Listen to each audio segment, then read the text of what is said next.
प्यारे बच्चों, पहले हमने 7वीं कक्षा की पाठ्य पुस्तक रुचिरा भाग 2 का तृतीय पाठ स्वावलंबनम पढ़ा था। आज हम पाठ का अभ्यास पढ़ेंगे। पहला प्रश्न है उच्चारणम कुरुत। उच्चारण करने का अर्थ है कि जैसा हम शुद्ध उच्चारण करेंगे, शुद्ध ही बोलेंगे, शुद्ध ही लिखेंगे। इस पाठ में अधिकतर हमने संख्यावाची शब्दों का प्रयोग किया था। संख्यावाची शब्दों को हमने पहले सीख लिया है। जैसे इसमें है विंशति। बच्चे इसको शय के ऊपर बिंदी लगाकर विंशंति बोलते हैं। तो ये व की ई की मात्रा के पास अंक की बिंदी होती है विंशति।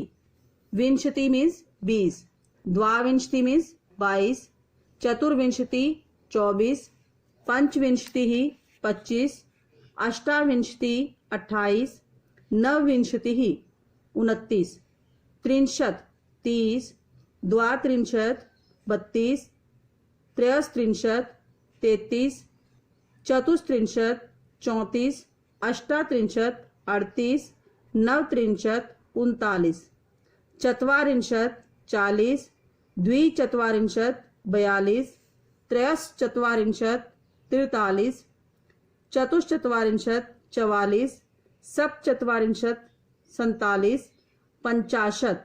पंचाशत मीन्स 50। आगे है प्रश्न 2।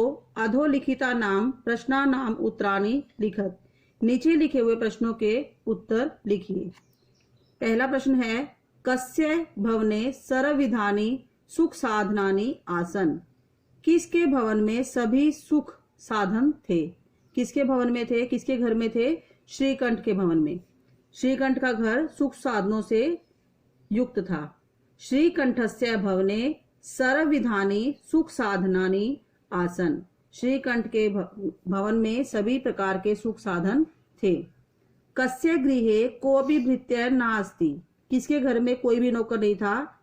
तो कस्य की जगह आ जाएगा कृष्णमूर्तेः। कृष्णमूर्तेः गृहे कोऽपि भृत्य नास्ति। कृष्ण मूर्ति के घर में कोई भी नौकर नहीं था। अगला प्रश्न है श्रीकंठस्य आतिथ्यम के अकुर्वन्। श्रीकंठ का अतिथि सत्कार किसने किया? किसने किया था? कृष्ण मूर्ति के ने और उसके माता पिता ने। श्रीकंठस्य आतिथ्यम कृष्ण मूर्तेः मातपितरौ अकुर्वन्। कृष्ण मूर्ति के माता पिता ने श्रीकंठ का अतिथि सत्कार किया था। अगला प्रश्न है सर्वदा कुत्र सुखम। हमेशा कहां पर सुख होता है?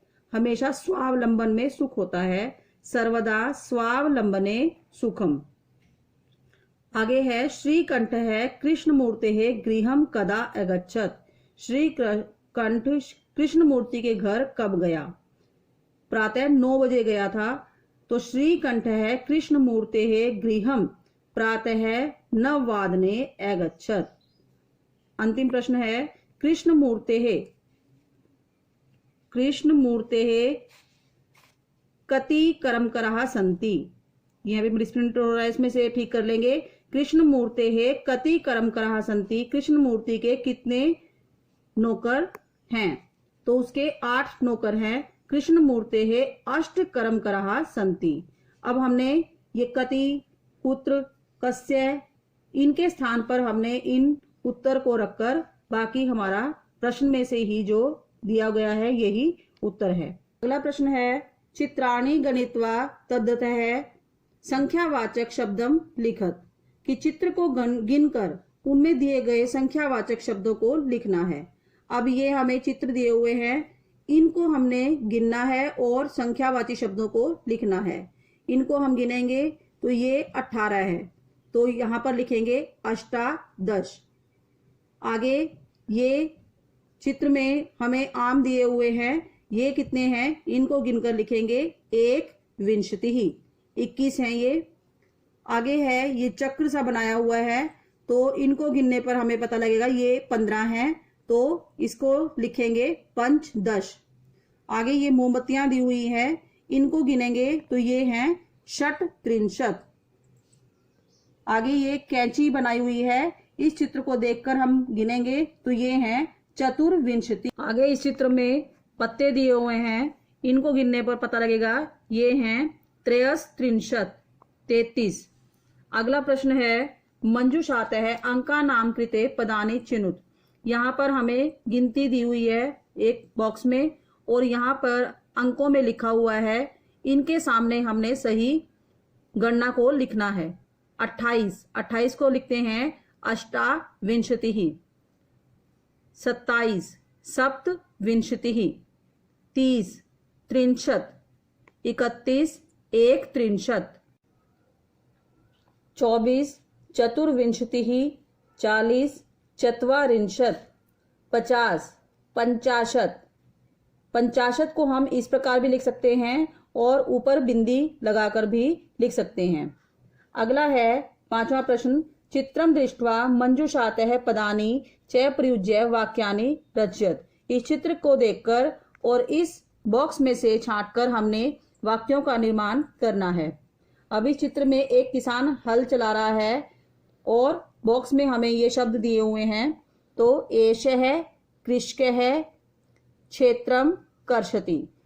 यह किसान खेत को जोतता है।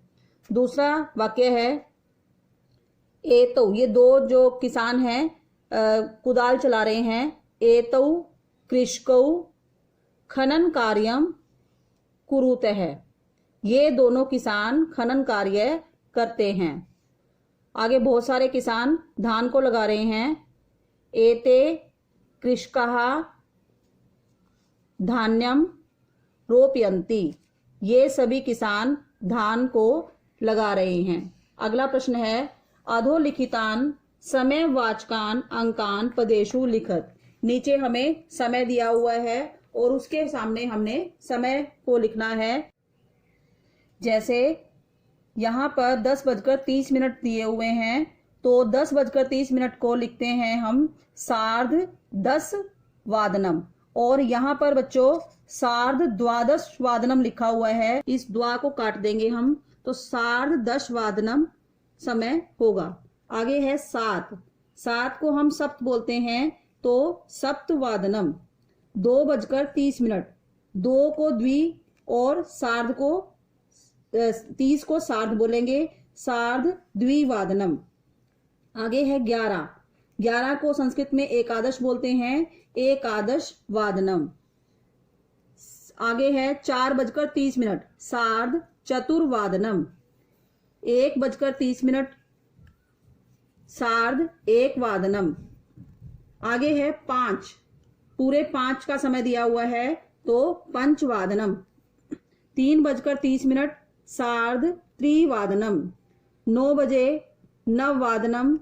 12:30 सार्ध द्वादश वादनम। यहाँ पर द्वादश आएगा, वहां पर हमारा गलती से लिखा हुआ था सार्ध द्वादश वादनम, वो 10 वादनम था।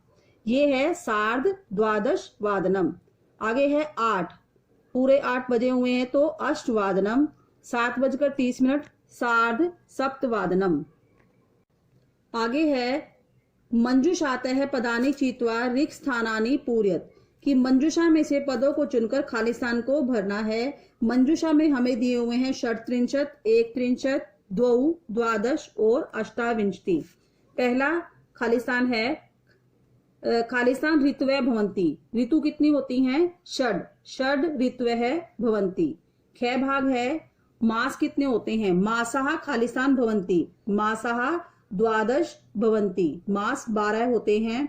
गै भाग है एकस्मिन् मासे खालिस्तान अथवा खालिस्तान दिवसा भवन्ति। एक मास में कितने दिन होते हैं? 30 का महीना भी होता है और 31 का भी होता है। तो एकस्मिन् मासे 63 अथवा 1 दिवसा भवन्ति। एक मास में 30 अथवा 31 दिन होते हैं।